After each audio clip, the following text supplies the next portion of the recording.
Welcome, ladies. This is Empowered Ease, the podcast where we challenge the patriarchy by empowering women to take control of their health, mind, body, and spirit. My name is Jen Olinger. I'm a holistic coach, founder of the Moonflower Collective, and a critical care nurse. Join me each week as I interview healers, health practitioners, and women like you while they share their inspiring stories and their unique approaches to women's health and empowerment. So like and subscribe so you never miss an episode, and follow along as we learn to step into our power and embrace a life of ease.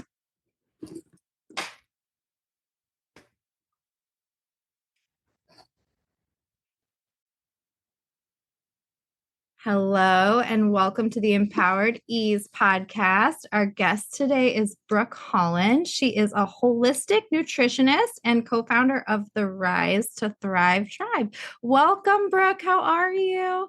Doing well. Thank you for having me on. Oh, I'm so happy you're here. So, Brooke, it sounds like you're really into like holistic health, holistic nutrition, food is medicine, all those beautiful things. So tell me, like where you are right now, what you're up to. Yeah, so I am currently living in Mexico at the moment, soaking up the sun. Just went for a nice little beach swim right before this. Yeah. And yeah, me and my partner are here together, and we're just living the nomadic life right now and working on growing our business, and we're partnered in business and life and romance and all of that good stuff. Usually we do these podcasts together, so it's nice that I get a chance to just be solo as well. Yeah, I love it. Well, so this Rise to Thrive community, I'm curious about it. Tell me about it. Yeah, so we came together, me and my partner met in October of 2023. And my background's in nutrition, and his background is more kind of in the coaching space, men's work, stuff like that, leadership.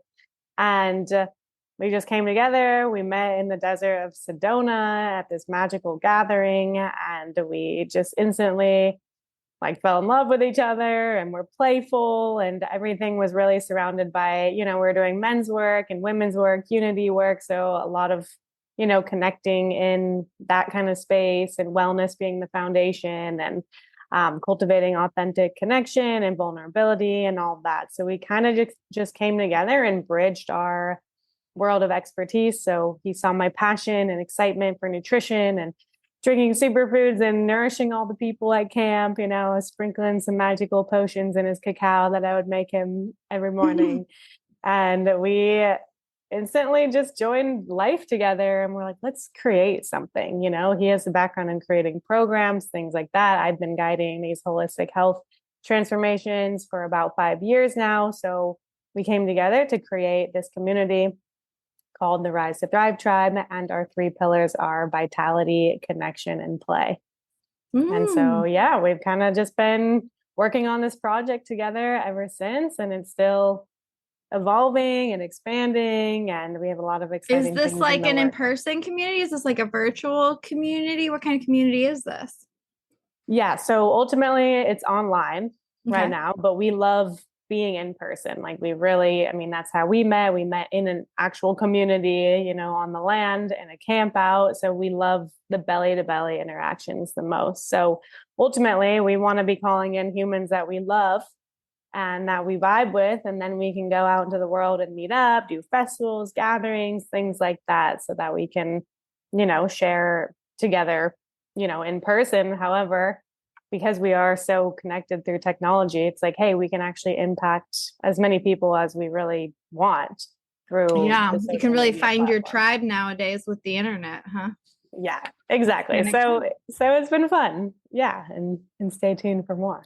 I love that. So I read that you started off kind of working in hospitals, which it was a hospital like nutritionist. Is that what you were doing?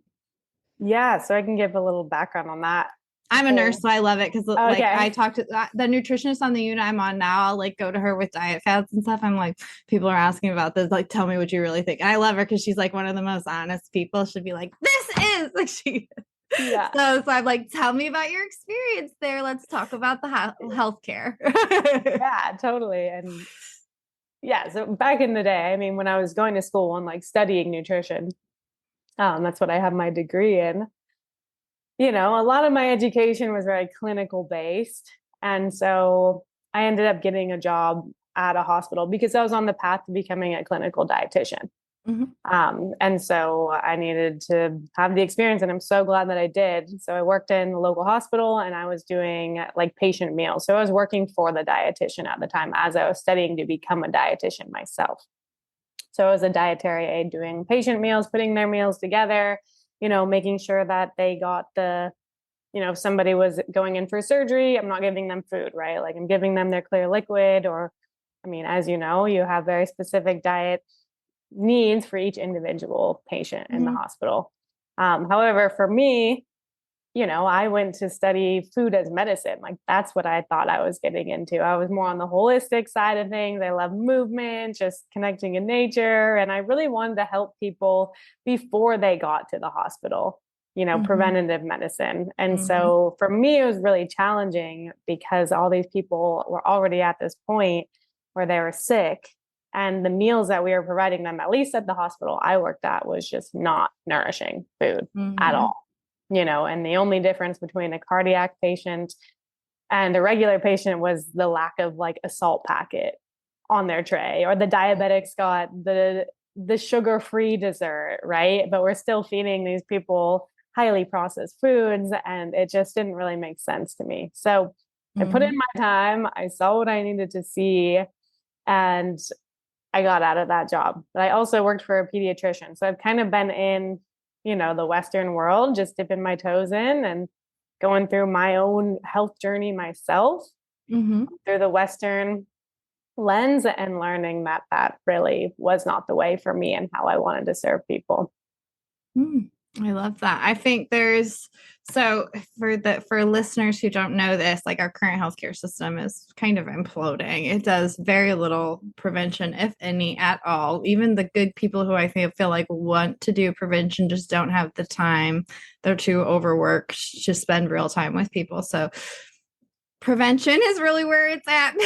And so you have to seek that on your own nowadays. And diet is a huge, huge piece of this. So tell me a little bit about yeah, your how you came to this work. Yeah. I mean, yeah, like I said, I've been lit up about food as medicine for a long time. Mm-hmm. I took my first nutrition class in high school.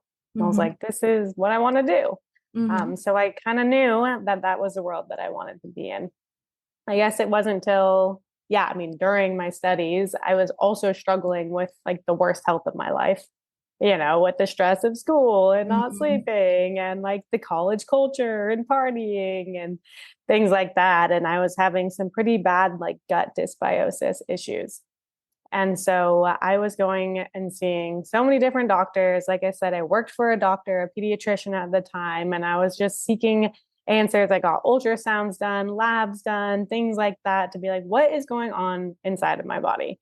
Meanwhile, I'm studying nutrition, and like such a paradox, right? Mm-hmm. Quite ironic. And so I felt really let down by the Western world, and like the people that I trusted and knew, like at the office I worked for, could not give me any insight into what was going on with my body. And so it wasn't really until, I mean, I left school, a lot of the stress had a huge factor in my health. As we Mm-hmm. know, stress is one of the most, is the foundational piece to dis-ease. But I went to my chiropractor back home. I'm from like a small town in Northern California. And she, without me even having to say anything to her, she felt my body and was like, oh, yeah, like this is where your ileocecal valve is, which is what connects your small intestine to your large intestine, And I was just like in awe because I'm like, I didn't even say anything. And she instantly could feel where I was having discomfort in my body, in my gut. And so she was really amazing, very well versed in nutrition and hormones and women's health and things like that. So she was a big teacher for me. And I really was propelled on a journey into my own self-discovery around optimal health, what that looked like and felt like in my body. I woke up to the power of hydration, which no one teaches you anything about. It's like, we know we're made up of water, but that's about it. Not all water is created equal, and not all water is actually compatible with our cells and is actually cellularly hydrating us. So waking up to water was a very big part of my healing journey that supported my gut health. And then, I also, after school, I ended up not doing the dietetic internship route to become a dietitian. I just stopped. I dipped out. I went to India. I did my yoga teacher training. I was learning, Ayurveda and things like that. And so that's when I really became more plant-based, just by being in India and eating more Ayurvedically. And then, really just switching into a more holistic lifestyle, stopping the drinking, meeting my best friend when I moved to Portland, who stopped drinking. And he was on to this whole superfood protocol that I didn't really understand. Like, I was still like, I don't know about that. Like, he was doing this whole 40-day transformation at the time. And we had just moved to Portland together. And I'm like, I want to go and experience all the food because Portland's such a foodie city. And he was doing this whole health thing, which is funny because, like, I am such a health person too, but I still like wanted to play and enjoy and indulge. Ultimately, the superfoods and this whole healing system that he was tapped into and putting into his body became a very integral part of my healing journey. And it took me like over a year to actually get on board with it, even though we ended up becoming roommates too. But then I started putting this high vibe, like beyond organic, bioavailable superfood nourishment in my body, and all my gut dysbiosis completely gone. And I was just like, oh my God, like, my only regret is not putting this in my body sooner. And this really led me to this whole living food movement and talking about what is going on with our soil health and the monocrop chemical farming and these pesticides and chemicals like glyphosate that are completely wreaking havoc on our microbiome, causing all sorts of damage, leaky gut, autoimmune disease. And so it really led me down a whole expanded, rabbit hole of the connection of our farming practices to the chronic health epidemic that we see today. So how are you putting that knowledge to use these days? So this regenerative food healing system is the foundation of how we guide our holistic health and lifestyle transformation. So it is the nourishment. So that's, we plug people into this nourishment, and then they join our Rise to Thrive transformation program. And then we have a whole community support. We do bi-weekly coaching calls. We talk about different topics, holistic health, mindset, overcoming limiting beliefs. We talk about food, recipe, meals, ideas, things like that, movement, play, kind of all the elements that make up our community, which is the vitality, connection, and play. And so, we've been guiding people together for this entire year. And I've been guiding people through this transformation with just the nutrition protocols, but without the container, since 2020 is when I put this in my own body and was like, I need the world to know about this nourishment because it is completely life-changing.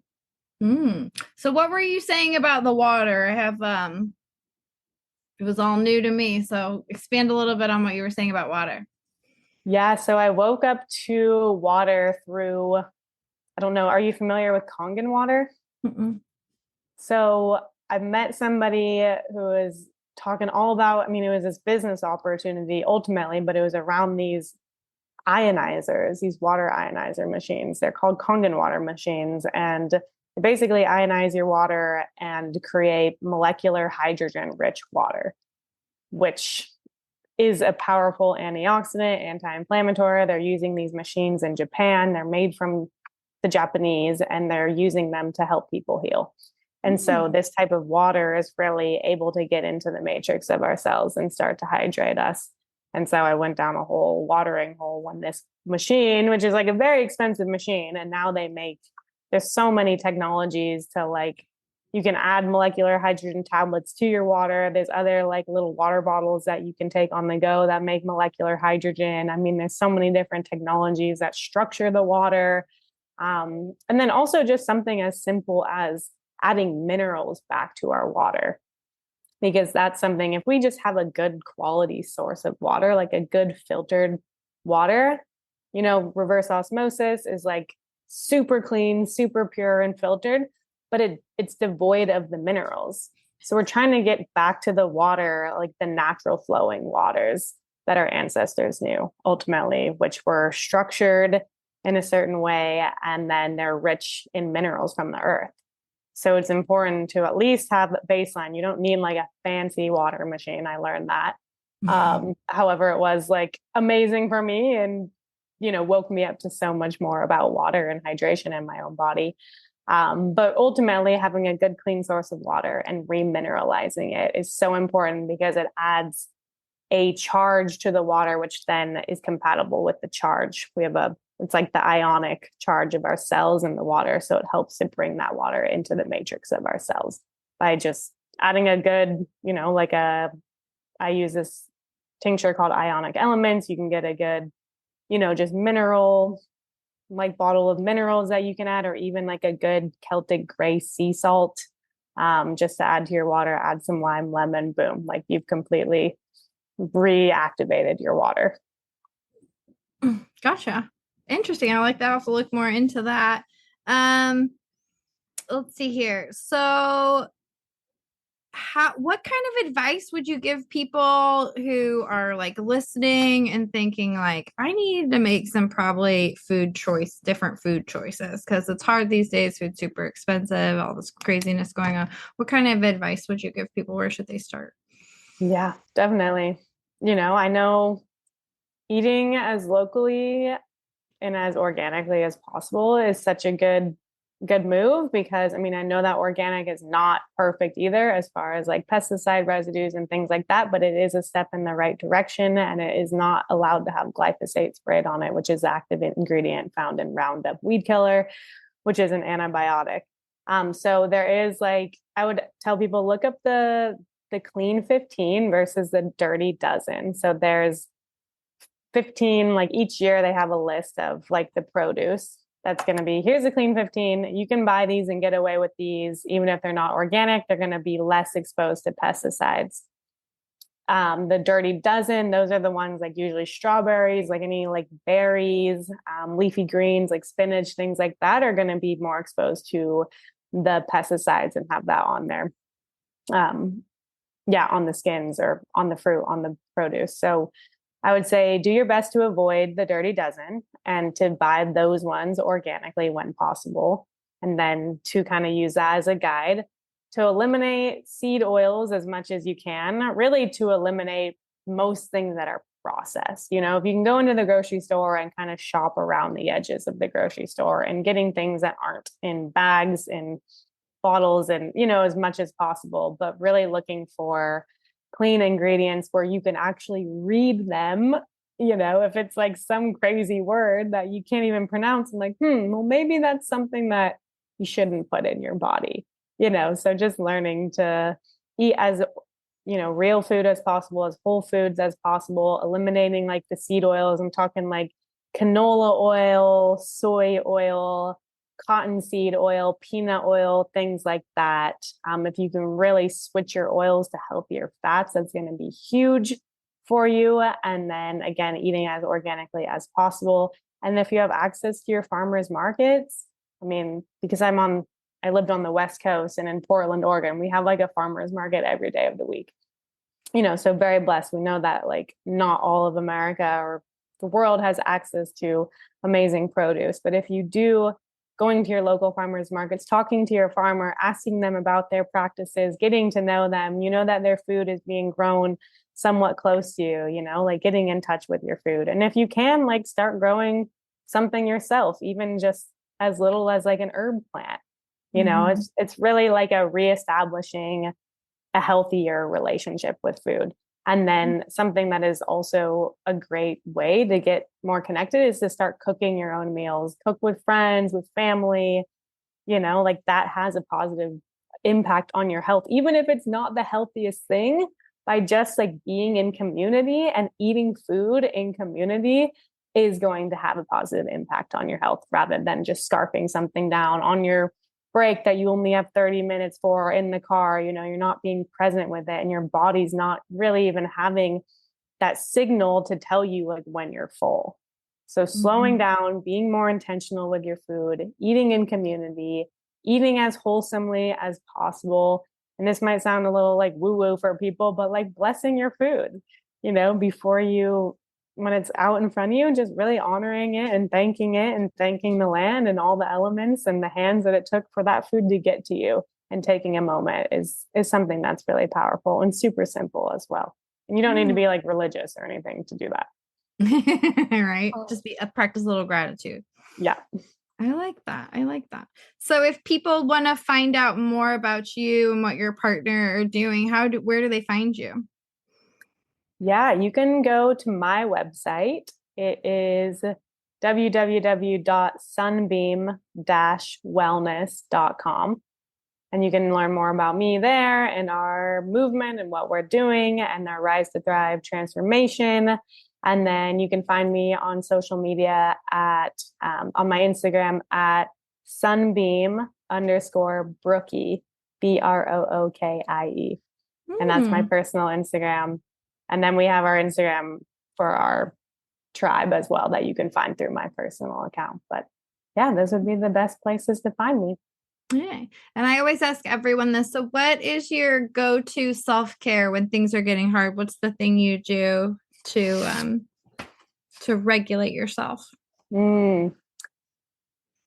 Yeah, for me, it's definitely spending time alone, doing like a meditation and journaling. Like journaling for me is so cathartic. I'm able to get so much out that's inside, just getting it out into the external world is, yeah, I just love writing.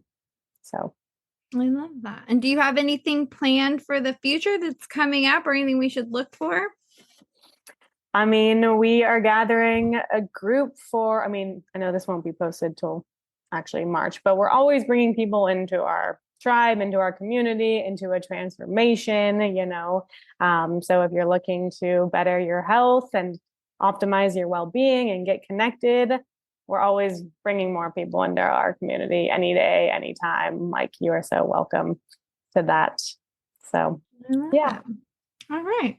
Well, thank you very much for being here and sharing all the beautiful work you're doing. I appreciate it.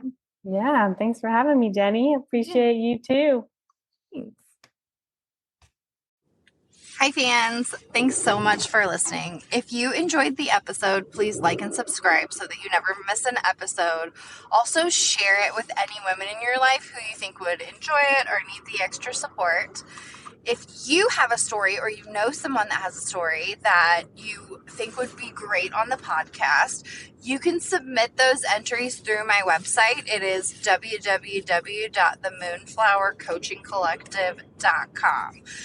That website, you can find most of my offerings. So currently, I have a free support group for women struggling with stress, burnout, and women's issues. You can find the link there. It is amazing community of women. So if you're needing a little additional support for free, join that community. I also am offering 2 free workshops a month. So every month I do around the new moon an energy block clearing workshop, new moon workshop. So if that's something you're interested in, you can find that information on my website. And also, we're starting a chakra clearing series that will align with my current program. So the chakra series is completely free. March will be an intro to the chakras, and then April we'll start working our way with the root chakra, and we'll work our way all the way to the crown, and then end with a full chakra alignment. So very exciting stuff. You can find those links on my website. And then my most exciting offer right now is if you're needing a little more support, you need a little more one-on-one attention, My coaching program is kicking off April 1st. You can sign up anytime now through April 1st to get a little jump start on it. It is one-on-one coaching for 6 months through burnout. It takes you through 7 proven steps to heal from burnout.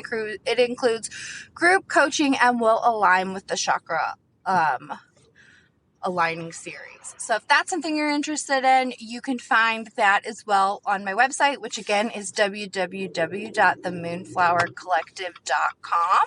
So check that out. And yeah, if you have any feedback or want to comment on the show notes, reach out. I would absolutely love that. You can support the show by buying me a cup of coffee. It really helps with editing and